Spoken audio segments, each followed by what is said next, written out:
আমার এলাকার মাদক ও সন্ত্রাসীদের বিরুদ্ধে আমি কিছু বক্তব্য রাখি। ওই মাদক আসক্ত ওই ৩-৪ ব্যক্তি হবে। আমার সাথে ৫-৭ দিন আগে তাদের সাথে একটা কথা কাটাকাটি হয়। আমি মনে করছি ওরই জের হিসাবে আমার এই ক্ষতি সাধন।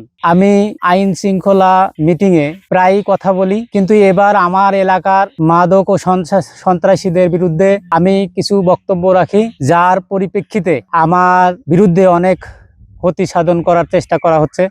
বিগত দিনে ২-৪ কান করে কলা আমার জমি থেকে নিয়ে যায়, আমি কিছুই বলি না। কিন্তু আজকে আমি শ্রমিক নিয়ে ধান বীজতলায় এসে দেখি যে বীজগুলো সবাই কেটে নিয়ে গেছে।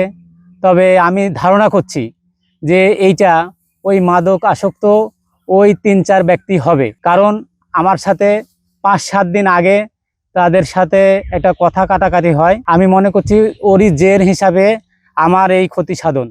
২ বিঘা জমির জন্য আমি চারা দিয়েছিলাম, কিন্তু এসে দেখে যে এটা গত রাত্রিতে এটা কেটে ফেলছে। কিন্তু এই যে ২ বিঘা ধানের বীজ যে ক্ষতি করে ফেললো, এখন আমি যে কিভাবে ধান লাগাবো, এদিকে সার অন্যান্য যে সামগ্রীগুলো দরকার সবগুলোই আমার রেডি, কিন্তু এখন ধানের চারা আমি এখন কোথায় পাবো? আমি তো ক্ষতিগ্রস্ত, কিন্তু এখন আর বোধহয় আমার পক্ষে ধান লাগানো সম্ভব হবে না। আমি প্রশাসনের কাছে দাবি জানাই, এর একটা সৎ বিচার চাই এবং আমার আগামী দিনে যাতে আমি ধান লাগাতে পারি সেই ব্যবস্থা করা হোক।